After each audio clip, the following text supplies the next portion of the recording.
Howdy folks, today let's talk about the Tangzu FuDu. This is a 3-driver headphone. It has 1 dynamic driver, 2 balanced armatures. It's $89. And everybody thank Paul Wasabi for sending me these because I wouldn't have tried them otherwise. A round of applause for Paul Wasabi. All right, so let's talk about these real quick. I'm going to flip over to my desktop. Let's talk about the sound real quick. So I don't know what the drivers are. I don't know the configuration other than 1+2.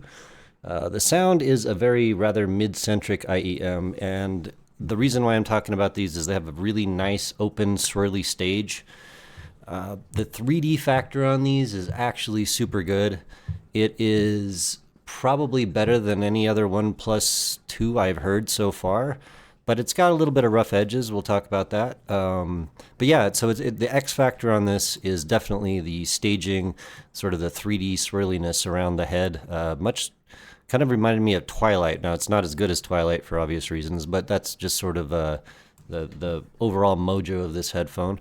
So the bass on this, we're going to give a 7.5 out of 10. It's good and not amazing. It is a little bit...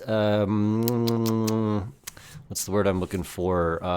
It's just not that refined. It has sort of a monotone bass going on. You don't really hear a stereo separation. It has a decent balance between mids and mid bass and subs. Speed of the driver is what people call it, is sort of a middle type of thing. It's on the warm organic sound rather than like fast and detailed sort of in a planar way. Moving on to mids, we're going to get an 8 out of 10, and they're really, really pretty nice. They're rather forward. Male vocals, female vocals have a lot of meat on the bones, very forward in many tracks. And then they've got this little bump right up here in the frequency range right around, what is this, 3.5 to 4K. Whoops.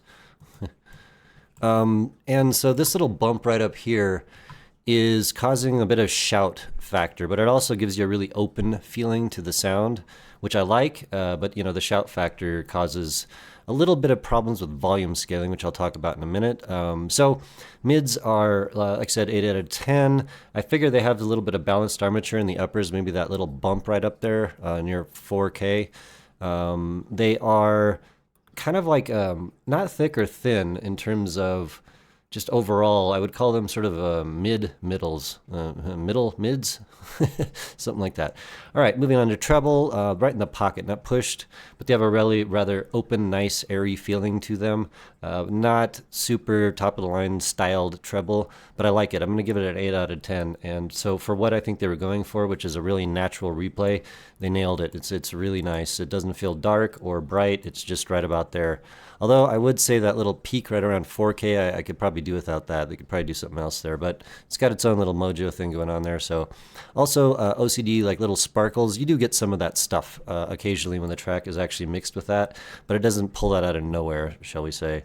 And I figured the treble is probably mostly balanced armature, so they did a really good job of making that feel coherent with the mid-range and the dynamic driver. So stage, we're going to give a wideness of 7.5 out of 10. It has pretty decent wideness. I wouldn't call it amazing, but the 3D is actually fairly amazing. For 89 bucks, or maybe you can get these at a deal. I think there's some deals going on right now for like closer to 70, maybe 75. At that price, this is probably a good buy. The 3D factor on these is some of the best I've heard at this price. It's got the Alina thing going on, if anyone's heard that, but you get balanced armature styled uppers going on there, so it's really cool.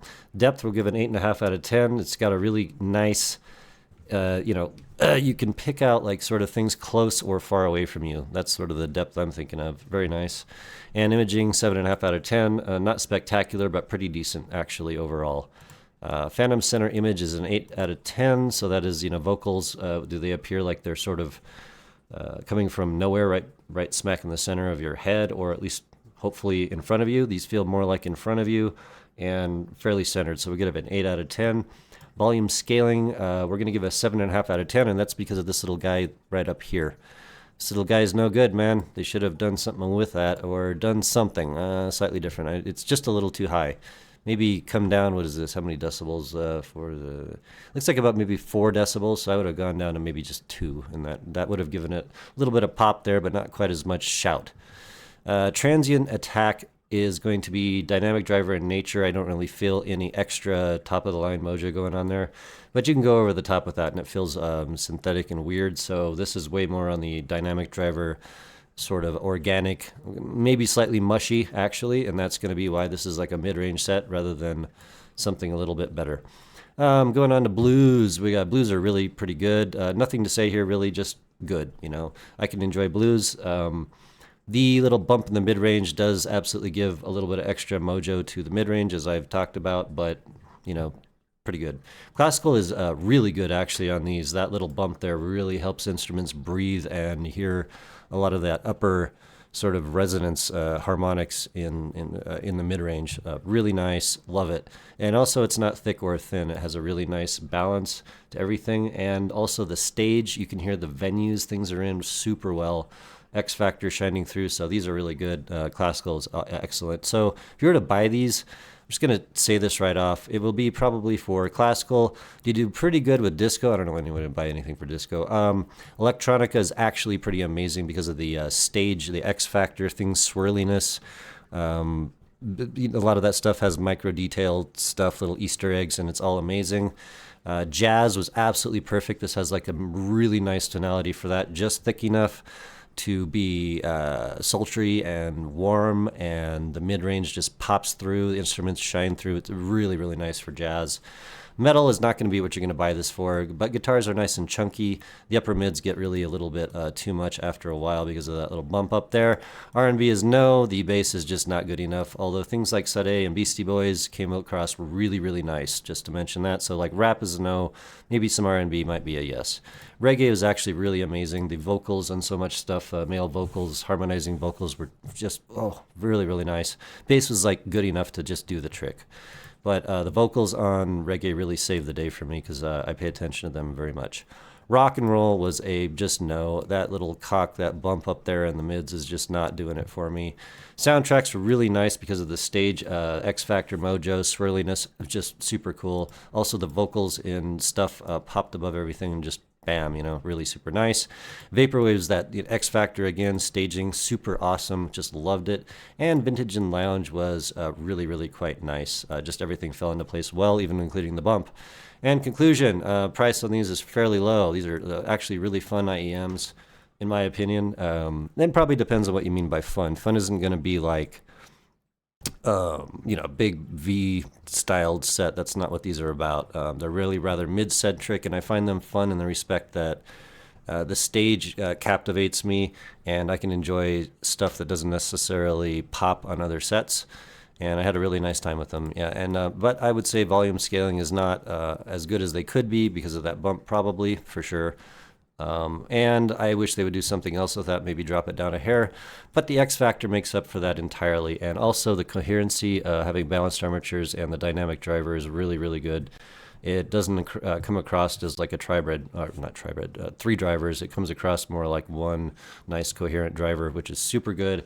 And these get a recommendation, I think. Try and get them on sale if you can, but overall, they have their own special thing going on. And if you're a mids lover, then truly mids, man. They have forward mids. They start at, let's see, if you go over to the graph, they actually start just about at 2K, which is fairly forward, maybe just a little bit ahead of that. So point I'm trying to make is know what you're getting, but these are a fun set and they're unlike a lot of other stuff. And the stage X Factor is really cool and probably something people might want to hear.